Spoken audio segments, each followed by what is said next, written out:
नमस्कार, welcome to Haryana पत्रिका। दोस्तों, स्टाफ सिलेक्शन कमीशन की तरफ से आज यानी कि 5 सितंबर 2024 को एसएससी कांस्टेबल जीडी की वैकेंसी निकाली गई हैं और वो वैकेंसी हैं 39,481। डिपार्टमेंट वाइज या फोर्स वाइज जो बाइफरकेशन है पोस्ट का यहाँ पर आप देख सकते हैं। दोस्तों, इसको अप्लाई करने के लिए एसएससी ने एक नया पोर्टल लॉन्च कर दिया है।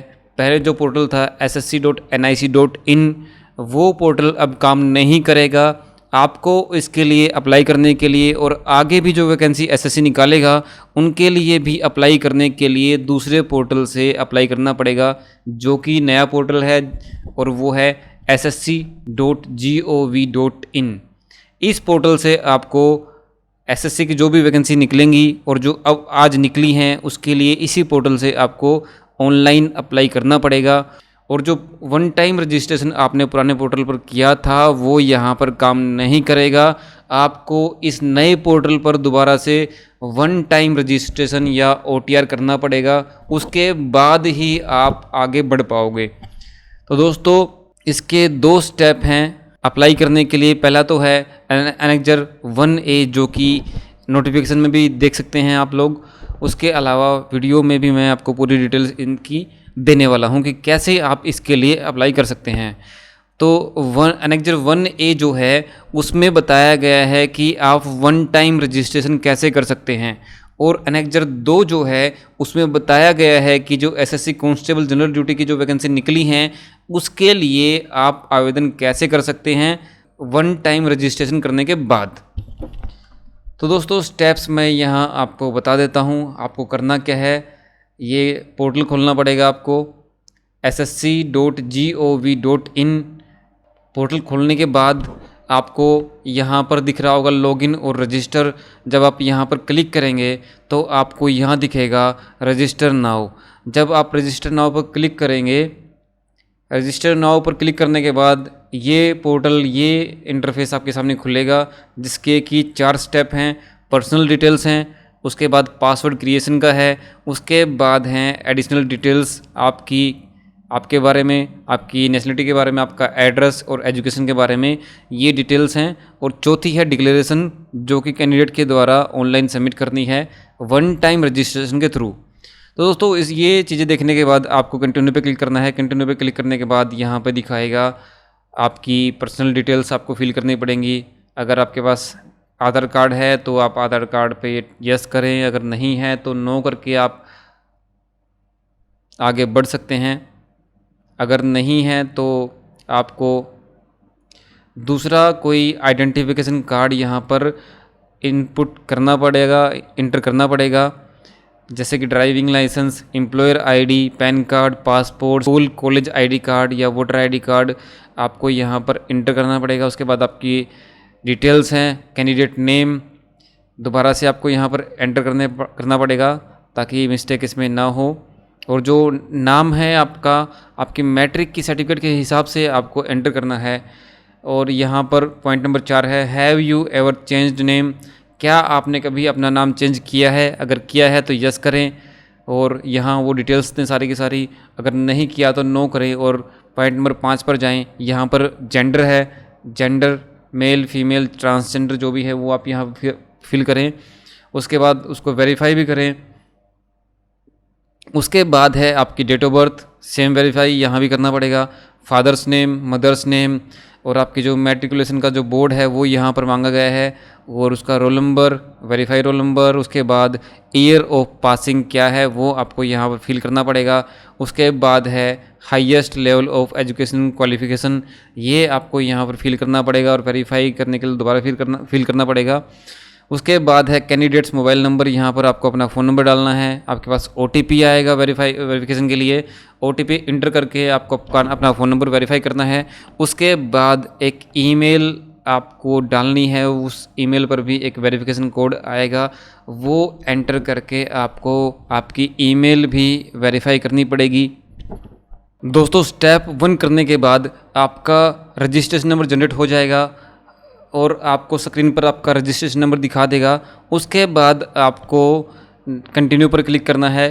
कंटिन्यू पर क्लिक करने के बाद आपका जो रजिस्ट्रेशन नंबर था वो आपको यहाँ पर इंटर करना पड़ेगा। उसके बाद आपका पासवर्ड और ये कैप्चा कोड आपको डालकर साइन इन पर क्लिक करना पड़ेगा। दोस्तों, पासवर्ड और रजिस्ट्रेशन नंबर आपकी ईमेल पर आएगा और फ़ोन पर भी आपको आपका रजिस्ट्रेशन नंबर और पासवर्ड मिलेगा, वही आप यहाँ एंटर करके साइन इन पर क्लिक कर सकते हैं। दोस्तों, अपना रजिस्ट्रेशन नंबर और पासवर्ड डालने के बाद जब आप साइन इन पर क्लिक करेंगे तो ये विंडो खुलेगी जहाँ पर आपको अपना नया पासवर्ड सेट करना पड़ेगा। आपको पहले ओल्ड पासवर्ड एंटर करना पड़ेगा, उसके बाद नया पासवर्ड आपको एंटर करके नया पासवर्ड आपको यहाँ पर कंफर्म करना पड़ेगा। उसके बाद 2 ये सिक्योरिटी क्वेश्चन मिलेंगे, वो उनके आंसर एंटर करने के बाद आप सेव एंड नेक्स्ट करेंगे। सेव एंड नेक्स्ट पर क्लिक करने के बाद एक नई पॉपअप विंडो खुलेगी जिसमें दिखाया जाएगा सक्सेस पासवर्ड क्रिएटेड सक्सेसफुली। आप उस पर ओके क्लिक करेंगे और नेक्स्ट स्टेप पे बढ़ जाएंगे, जो कि होगा आपका लॉगिन करने का। लॉगिन करने के बाद आपको आपकी एडिशनल डिटेल्स डालनी पड़ेंगी। दोस्तों, आपको लॉगिन करना है, आपके रजिस्ट्रेशन नंबर और जो पासवर्ड आपने नया बनाया था उस पासवर्ड के साथ आपको इस पोर्टल पर लॉगिन करना है और हम अगले स्टेप पर चले जाएंगे, जो कि होगा आपका एडिशनल डिटेल्स का, जिसमें आपकी कैटेगरी पूछी जाएगी, नेशनलिटी पूछी जाएगी, कॉन्टैक्ट डिटेल्स फॉर अगर आपकी नेशनलिटी कहीं बाहर की है, इंडिया की नहीं है, तो उसके लिए कॉन्टैक्ट डिटेल्स मांगी जाएंगी, विजिबल आइडेंटिफिकेशन मार्क्स पूछे जाएंगे इसमें। उसके बाद है ये भी पूछा जाएगा कि क्या आप किसी बेंचमार्क डिसेबिलिटी से संबंधित हो, यस नो, अगर हो तो ये यस करो। यस करने के बाद वो टाइप ऑफ डिसेबिलिटी पूछेगा और ये उनके कोड भी यहाँ पर आपको दिए गए हैं। उसके बाद यहाँ पर है आपका परमानेंट एड्रेस, स्टेट या यूटी आपका जो भी है। उसके बाद डिस्ट्रिक्ट, आपका ज़िला कौन सा है, पिन कोड क्या है वहाँ का। उसके बाद है आपका प्रजेंट एड्रेस, अगर आपका प्रजेंट एड्रेस सेम है परमानेंट एड्रेस के तो आप यहाँ पर यस करेंगे और जो परमानेंट एड्रेस आपने ऊपर फिल किया था वो ऑटोमेटिकली ही यहाँ पर फिल हो जाएगा। अगर नहीं है सेम तो आपको नो करके सारी डिटेल्स, सारा एड्रेस, कंप्लीट एड्रेस इसमें एंटर करना पड़ेगा और उसके बाद हम क्लिक करेंगे सेव एंड नेक्स्ट पर। दोस्तों, सेव एंड नेक्स्ट पर क्लिक करने के बाद एक पॉपअप विंडो खुलेगी जिसमें आपको दिखाई देगा success additional details are saved successfully. उस पर हम ओके पर क्लिक करेंगे और अगले स्टेप पर बढ़ जाएंगे, जो कि है डिक्लेरेशन का। इसमें हमें कुछ नहीं करना, सिर्फ ये जो बॉक्स आपको दिख रहा होगा छोटा सा, इस पर हम टिक करेंगे और जो डिक्लेरेशन जो है ऑटोमेटिकली ही हमारी तरफ से एग्री हो जाएगी। उसके बाद हम डिक्लेयर पर क्लिक करेंगे या आप आपका जो OTR है उसका प्रीव्यू भी ले सकते हैं चेक करने के लिए कि कहीं कोई डिटेल्स आपने गलत तो एंटर नहीं कर दी। अगर गलत एंटर करी है तो उसको आप यहीं पर करेक्ट कर सकते हैं। अगर सारी डिटेल्स ठीक हैं तो आप डिक्लेयर पर क्लिक करेंगे। उसके बाद एक नई पॉपअप विंडो खुलेगी जिसमें दिखेगा सक्सेस डिक्लेरेशन सबमिटेड सक्सेसफुली और ओके पर आप क्लिक कर देंगे। दोस्तों, ये 4 स्टेप थे, personal details, password creation, additional details और डिक्लेरेशन। ये पार्ट थे वन टाइम रजिस्ट्रेशन के। उसके बाद आपको एनेक्जर 2 के अकॉर्डिंग पार्ट 2 पर जाना पड़ेगा। दोस्तों, डिक्लेरेशन को सबमिट करने के बाद आपके सामने एक ऐसा डैशबोर्ड खुलेगा जहां पर आपकी कंप्लीट डिटेल्स, आपका नाम, आपका रजिस्ट्रेशन नंबर, आपका फादर नेम, आपकी ईमेल आईडी, मदर नेम, आपका एड्रेस और फ़ोन नंबर आपको यहाँ पर दिखेगा, एडमिट कार्ड रिजल्ट, और उससे आगे यहाँ पर आपको दिखा देगा लाइव एग्जामिनेशंस। यहाँ पर आपको इस भर्ती की पूरी डिटेल्स दिख जाएंगी।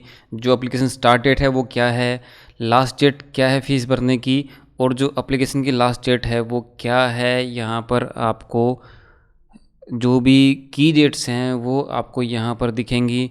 Window for application form correction and online payment of correction changes, यानी कि जो करेक्शन करनी है आपको और करेक्शन करने के लिए जो पेमेंट है वो आपको करने का जो टाइम लाइन है वो भी यहाँ पर मेंशन करी गई है। तो दोस्तों, इसके लिए अप्लाई करना है तो आप अप्लाई पर क्लिक करेंगे और अप्लाई पर क्लिक करने के बाद आपके सामने ये इंस्ट्रक्शंस खुलेंगे इंस्ट्रक्शंस खुलेंगे। दोस्तों मैं आपसे रिक्वेस्ट करता हूं कि अगर आप इसके लिए अप्लाई कर रहे हैं तो आप जो डिटेल्ड नोटिफिकेशन है वो कंप्लीट पढ़ें उसको, और उसके बाद ही अप्लाई करें। उसके अलावा जो फ़ोटो सिग्नेचर जो अपलोड करने की जो गाइडलाइंस हैं, जो इंस्ट्रक्शंस उसमें दिए गए हैं, उनको फॉलो करते हुए ही आप फ़ोटो सिग्नेचर को अपलोड करें, ताकि आपका फ़ोटो सिग्नेचर जो भी है वो रिजेक्ट ना हो। तो दोस्तों इसके बाद इंस्ट्रक्शन देखने के बाद हम करेंगे फिल फॉर्म पर क्लिक। इसके स्टेप्स हैं personal details, educational details, additional information. इसके 2 पार्ट रहेंगे, 1 और 2। उसके बाद है अपलोड डॉक्यूमेंट्स, प्रीव्यू फॉर्म और सबमिट फॉर्म। आपने वन टाइम रजिस्ट्रेशन में जो डिटेल्स फिल करी थी वो यहाँ पर आपको दिखा देगा। उसके बाद आप क्लिक करेंगे नेक्स्ट पर। नेक्स्ट पर क्लिक करने के बाद ये दिखाएगा success, personal details saved successfully. Okay करेंगे।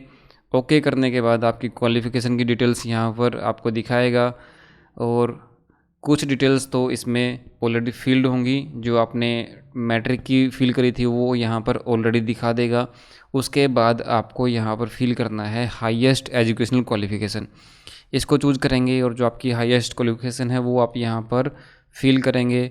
फिल करने के बाद आपका जो 10th में जो आपकी परसेंटेज थी वो आप यहाँ पर इस कॉलम में भरेंगे। 20.6 परसेंटेज का जो कॉलम है उसमें आप यहाँ पर अपनी परसेंटेज फिल करेंगे, और सेव एंड नेक्स्ट पर क्लिक करेंगे तो यहाँ पर शो कर देगा educational details saved successfully. Okay पर क्लिक करेंगे। उसके बाद एडिशनल इन्फॉर्मेशन का पार्ट 1 खुलेगा। अगर आप एक्स सर्विसमैन हैं या फिर आर्म फोर्सेस में सर्विस दे रहे हैं तो आपको यस करना है, अगर नहीं तो नो। अगर आप यस करेंगे तो आपकी पूरी डिटेल्स उसके रिगार्डिंग पूछेगा। ये 21.1 2 3 4 5 यहाँ तक आपकी डिटेल्स पूछेगा। अगर नहीं है तो नो करें। अगर आपको एज रिलैक्सेशन चाहिए तो यस करें, अगर नहीं चाहिए तो नो कर दें इसमें। अगर चाहिए तो आपसे ये कैटेगरी पूछेगा, कौन सी कैटेगरी है आपकी। उसके बाद आप आगे बढ़ेंगे। अगर नहीं चाहिए रिलैक्सेशन तो नो करें। और अगला स्टेप है do you want to make your personal information available for accessing job opportunities in terms of DOPT's OM number. अपनी पर्सनल डिटेल्स को अवेलेबल करवाना चाहते हैं इनके लिए तो यस करें, अदरवाइज़ नो करते हुए आप आगे बढ़ सकते हैं। उसके बाद हम क्लिक करेंगे सेव एंड नेक्स्ट पर। उसके बाद दोस्तों एडिशनल इन्फॉर्मेशन पार्ट 2 यहाँ पर शो करेगा। आपसे सेंटर की प्रेफरेंस पूछेगा 1 2 3। आपको 3 प्रेफरेंस इसमें चूज करनी पड़ेंगी। उसके बाद आपसे पूछेगा medium for CBE computer based exam है, उसके लिए आपसे मीडियम पूछेगा। उसके बाद पूछेगा are you a NCC certificate holder. अगर आपके पास है तो यस करें, अदरवाइज़ नो करते हुए आगे बढ़ सकते हैं। अगर आपके पास है तो उसमें type of the NCC certificate choose करना पड़ेगा, और दोबारा से उसको वेरीफाई भी आपको करना पड़ेगा। दोस्तों अगला स्टेप है, क्या आपने किसी खेल में डिस्ट्रिक्ट, स्टेट और नेशनल लेवल या इंटरनेशनल लेवल पर पार्टिसिपेट किया है। अगर किया है तो यस करें और उसकी कंप्लीट डिटेल्स इसमें एंटर करें। अगर नहीं किया तो नो करते हुए आप अगले पॉइंट पर जाएंगे। आपका स्टेट यूटी ऑफ डोमिसाइल पूछेगा। आपकी जो स्टेट है या यूटी है वो आप यहाँ पर चूज़ करेंगे। उसके बाद आपकी डिस्ट्रिक्ट पूछेगा, आपकी जो डिस्ट्रिक्ट है वो इसमें एंटर करेंगे। उसके बाद है have you migrated from the state UT of your origin to state UT of your domicile. क्या आपने अपनी जो स्टेट है जहाँ पे आपका बर्थ हुआ था वहाँ से आपने माइग्रेट किया हुआ है जहाँ पर आप फ़िलहाल रह रहे हैं। अगर यस तो उसकी डिटेल्स एंटर करनी पड़ेंगी, अगर नहीं तो नो करते हुए आप पॉइंट नंबर 31 पर जा सकते हैं। Candidate belongs to the militancy Naxal affected district. अगर आप नक्सल इफेक्टेड या मिलिटेंसी इफेक्टेड एरिया से बिलोंग करते हैं तो यस करें, अदरवाइज़ नो करें। Candidate belongs to border district. अगर आप बॉर्डर डिस्ट्रिक्ट से बिलोंग करते हैं तो यस करें, अदरवाइज़ नो करें। उसके बाद आपसे पूछेगा preferences of post for CAPF organisation. यहाँ पर आपको अपनी प्रेफरेंस फिर भरनी पड़ेंगी। उसके बाद हम क्लिक करेंगे सेव एंड नेक्स्ट पर। उसके बाद स्टेप आता है फ़ोटो एंड सिग्नेचर का। दोस्तों फ़ोटो एंड सिग्नेचर आप इंस्ट्रक्शन के हिसाब से ही अपलोड करें। बिल्कुल साफ साफ और जो साइज़ इसमें बताया गया है उसके अकॉर्डिंग ही आप अपनी फ़ोटो और सिग्नेचर को अपलोड करेंगे। दोस्तों यहाँ पर सिग्नेचर आपको अपलोड करने हैं, उसके बाद सेव एंड नेक्स्ट करेंगे। उसके बाद फॉर्म का प्रीव्यू दिखाएगा। प्रीव्यू देखने के बाद अगर सब कुछ सही है तो आप अपने फॉर्म को सबमिट कर सकते हैं। अगर कोई करेक्शन आपको करनी है तो करेक्शन आप इसमें कर सकते हैं। ध्यान रखना, फॉर्म सबमिट करने के बाद आप इसमें कोई भी करेक्शन नहीं कर पाएंगे। उसके बाद टैप है डिक्लेरेशन का। डिक्लेरेशन पे हम यहाँ एग्री पे इसको टिक करेंगे और कैप्चा एंटर करके फॉर्म को यहाँ पर हम सबमिट कर देंगे और इसके साथ ही कांस्टेबल जीडी का फॉर्म आपका सबमिट हो जाएगा। दोस्तों इससे आगे जो है जो नोटिफिकेशन है उसमें इंस्ट्रक्शन कुछ दिए गए हैं कि आपको साइन कैसे करने हैं। आपके लिए, आपकी सुविधा के लिए यहाँ पर एक पेज पर एक बॉक्स बनाया गया है और कहा गया है कि आप इसको प्रिंट करें और जो बॉक्स है उसमें ही अपने साइन करें। इस साइन, आपके जो साइन है उस बॉक्स से बाहर नहीं जाने चाहिए। उसके बाद साइन करने के बाद आप इसको स्कैन करें और अपलोड कर दें। उसके बाद यहाँ पर दिखाया गया है कि सिग्नेचर इस तरह से होने चाहिए, इस तरह से नहीं। जहाँ पर ये अगर इस तरह से करोगे तो आपके सिग्नेचर रिजेक्ट हो सकते हैं। उसके बाद फ़ोटो के लिए भी इस तरह से इंस्ट्रक्शन यहाँ पर दिए गए हैं।